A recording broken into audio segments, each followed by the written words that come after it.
Following the recent Texas synagogue hostage situation, we started thinking, well, how prepared is the average person for an active shooter situation? It's a shame we even have to ask such a question, but unfortunately, statistics are getting higher and higher for shootings, mostly in the U.S., but they do happen here in Canada as well. And when they do, it catches everyone off guard.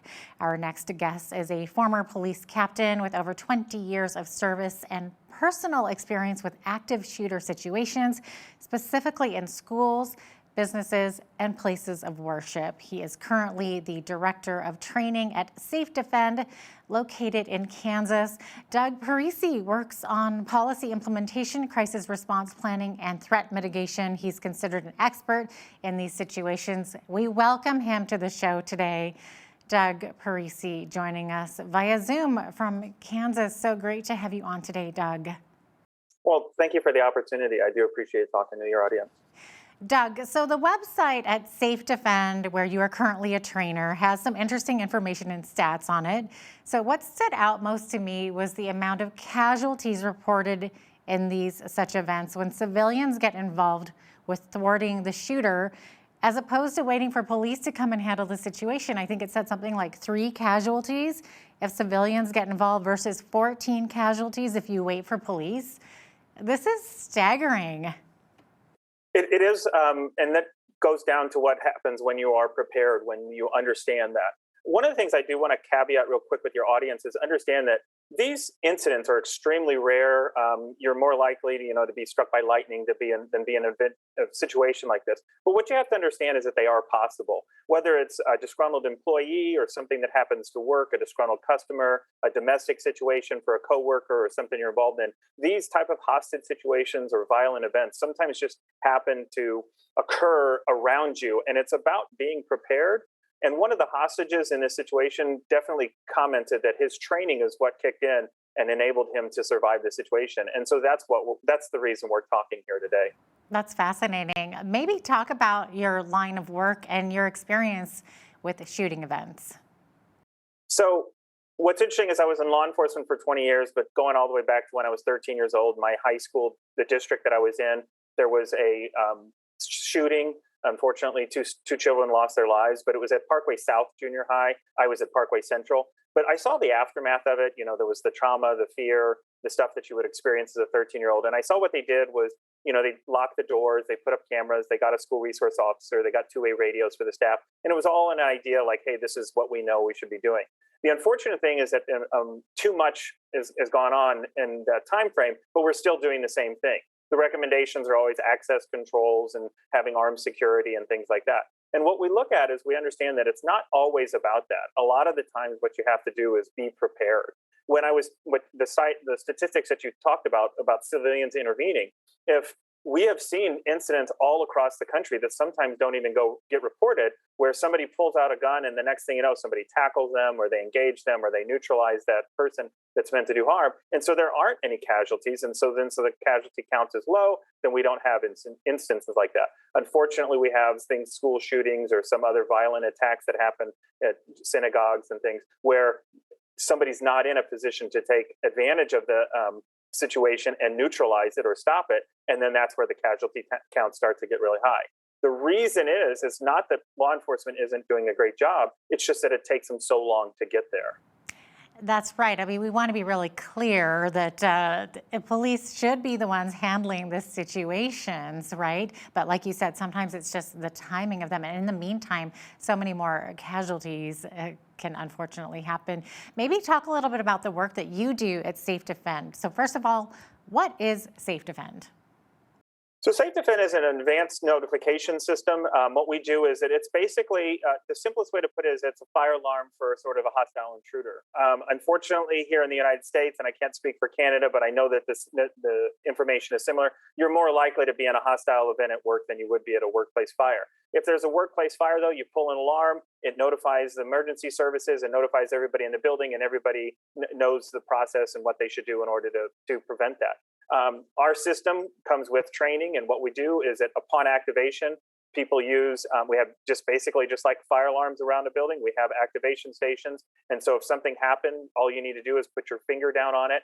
If you're pre-programmed in the system, that'll activate the system. And then what that does is it sends emergency notices to law enforcement. It sets off alarms throughout the building. And then you implement the training we've talked about whether or not you should run, hide, or fight. The biggest issue that you have is notification of where this threat is happening. So if you're in a large building or if you're in a synagogue and this is happening, say, near the front door, and you get a text or an email from our system, it'll tell you where the threat is. And that enables you to then make a decision. Well, I'm at the back, I'm in the cafeteria, I'm somewhere else. I can actually get out of this building, or that's right down the hallway. I better just barricade and lock down. And so that's what we do at Safe Defend, is work with schools, businesses, religious organizations, and government agencies to implement systems of notification. That's amazing. And you also talked a little bit about the training there. So give us your insight on thwarting an active shooter or hostage situation. I mean, like we said before, the natural response is to wait for police because they're the experts. They'll know what to do, right? But there are things that we as civilians can do. What are they?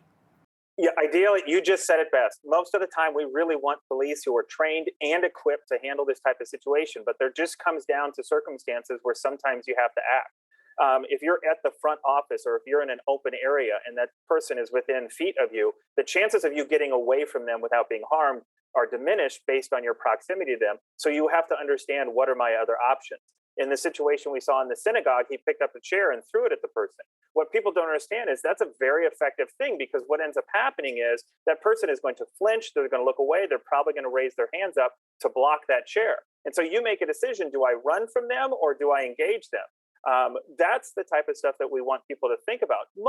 Mostly we do want people to get away from them. The principles we talk about, it's not really getting out of sight. It's barricading yourself on the other side of a locked door, making sure that if you can get out of that building, you know where to go once you're outside.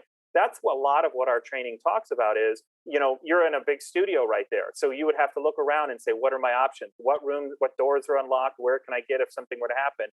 And if the threat is so close to me that all I have to do is say, get under that desk, where do I start moving immediately? Because staying under that desk isn't an option. And so that's the type of stuff we talk to people about, is looking around, understanding, maybe it's your boss's office is the only one that locks, and so everybody gets in there. But if you're in a big room with a large glass windows and all it would take is to break that window to get in, then that's not a good room to be in. You should look to get out. That's the type of training that we're talking about giving people. That's really absolutely fascinating. I mean, when you think of an active shooter and yourself, the last thing you want to be thinking about is engaging them, but you're actually teaching people to think about, can I engage this person? Am I close enough? How do you train people to do this, to respond to this? Do you guys are you kind of acting things out, or is it more of a seminar type of a situation? Some of the stuff you're talking about, so there's really no way to train somebody. There are techniques that you can use, but there's no way to train somebody who's unarmed how to take on an armed intruder. But what we want people to do is to just think about how to react in a situation like that. The best example we always use in training is to say, the moment you get on an airplane, the first thing they tell you what to do is how to get off in an emergency. Do they really think you're going to need that information? Of course not. But the same thing happens in your life. Just understand, what are my options? Does my community allow me to carry pepper spray? So I could use that if I carry that on my person as I'm going to and from my car, or if I have it at the office. Things like that. If I had to use something as a blunt object, or a blunt instrument to strike somebody, how would I do that? If I am in a room that has a door with a small window on it, I can lock it. If a hand breaks that, or if that window breaks and a hand starts to come through it, what can I do to hit that hand to prevent them from getting to the lock or from hurting me? Those are the type of things we're wanting people to think about, is what can I do to protect myself long enough for law enforcement to get there and to neutralize that threat? And so that's the biggest thing that we do. One thing real quick, the Safe Defense system is designed to prevent you from having to call emergency services. You don't have to do it in a fire alarm. I don't know why we expect people to do it in an emergency. What we want is an alarm to go off. And the moment I hear that alarm, I hear the sirens and strobes going off, and I'm getting texts and emails telling me where this threat is happening, know that law enforcement's getting that same information. So now all of a sudden I've removed the 75 seconds it takes to call 911 and relay enough information for them to get rolling this way. That text can go directly to the dispatcher, and they can immediately send officers within seconds. Wow, that's amazing. How should people be talking to their kids about active shooter situations? Because, let's face it, it seems that the majority of these situations do seem to happen at schools, unfortunately. Those are the ones that are making the headlines anyways. So unfortunately, our kids are the ones that are kind of caught up in this. Well, it kind of depends on the age. I mean, obviously elementary or middle school or the high school kids, but especially at the elementary level, tell them that their teachers have plans, the teachers have practiced this and rehearsed it with them. And so that they need to make sure that they follow the instructions with that teacher. When the teacher tells them to be quiet and get in the corner so they can turn off the lights, then they do that. So the parents need to reinforce that, but they really need to enforce the fact that the teachers do have a plan, the teachers can keep them safe, and that in this situation, it's extremely unlikely that they'll be harmed. And that is true. Understand, there was a great study that just came out of Idaho here in the United States that showed the safest place for students is behind a locked door. And then as you get older with the kids, and all of a sudden now the kids might say, if they're fifth, sixth, seventh grade, they could start participating with helping with the barricade, making sure you're putting objects in front of the door, stuff like that. And then as you start to get into high school, you do need to talk to them about what they would do if they were in a cafeteria. Look for exits, look for the closest classroom, but make sure that they know that they need to get on the other side of a locked door. Here in the United States, there have been lots of studies over and over that shown that no active shooter has ever breached the locked door. It takes too much time to try and kick in a door or shoot out a door. You can't really even do those things. And so they're just going to move on if you're on the other side of a locked door. Those are the type of things we need to make sure our kids emphasize. But most importantly is to tell them that this is extremely, extremely unlikely that something like this would ever happen. But it's not about the probability, it's about the possibility. Since it can happen, just be mentally prepared for it. Excellent advice there. How should businesses respond or be prepared for these types of situations?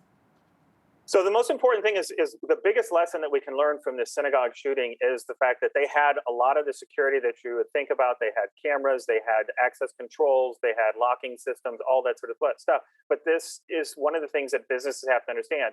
A lot of times these things happen with people that already know how to get in your building, whether it is a current or former employee, disgruntled ex-employee, a customer that was harmed in some way or had a family member harmed, the domestic situation, or even a terrorist event. They're going to figure out a way to get in. In this situation in the synagogue, he just asked to come in, told them he needed some help, and they invited him in because he compromised their charity in order to bypass all the security they have there. And so this is where notification and immediate access to everybody in the building is so important. When you have a system like SafeDefend or any notification system, you know upon activation that law enforcement's en route. Unfortunately, in this situation, they had to wait till somebody called 911. There was some people that saw it on FaceTime that were calling it in, but that's a slower process. We'd rather have something that immediately notifies everybody in the building they're under threat, and therefore they can start to take steps. And so it's all about layers. If you have an armed security or if you have a gate at the front that prevents people from coming into the parking lot, that's good, but that's not going to stop it. If you have access controls with key cards and things like that, understand I could just wait for someone in the parking lot and get their access control. And so there's always ways to get in. So it's all about layers and procedures. But most importantly, they have to start having training, where to go, what to do, how the process gets notified, what the responsibility of the employees are in that situation. If a business isn't doing that thing, they are opening themselves up to liability because this is a known threat, very similar to a chemical spill or a tornado, some climactic events, or even just a fire. If you're not training your employees on what your expectations are and what the procedures are in a situation like this, there could be liability should something ever happen. Now, Doug, do you have any success stories from someone who you trained maybe that managed to get themselves out of a scary situation, or any other success stories? So if you remember the Las Vegas shooting, where unfortunately it was at the Mandalay Bay and the guy was up on the 34th floor and he was shooting down into the crowd.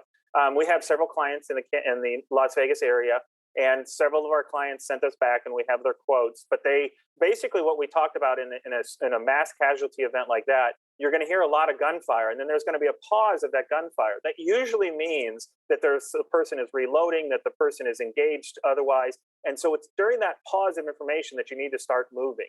If you're not barricaded, hidden behind a door, which they weren't because they were out in an open field or an open area, they started moving every time the pause in gunfire. And there was 3 of these women together, and they were with their boyfriends, and 2 of them, their husband, 1 boyfriend. And they said, go. And they like, no, stay here. And the men were like, stay. And the women were like, no, go. He's not shooting. And they were able to move. And then they got down. And then what they started doing is during the shooting, when they were protected, they started looking for the next place that they were going to run to. And they were able to kind of piggyback down during these breaks in gunfire. And so those are the things that you think about is if somebody is engaged and you hear a lot of gunfire, quite a high number of gunfire in succession, likely they're reloading, and that might be the time to take action or to move away from them.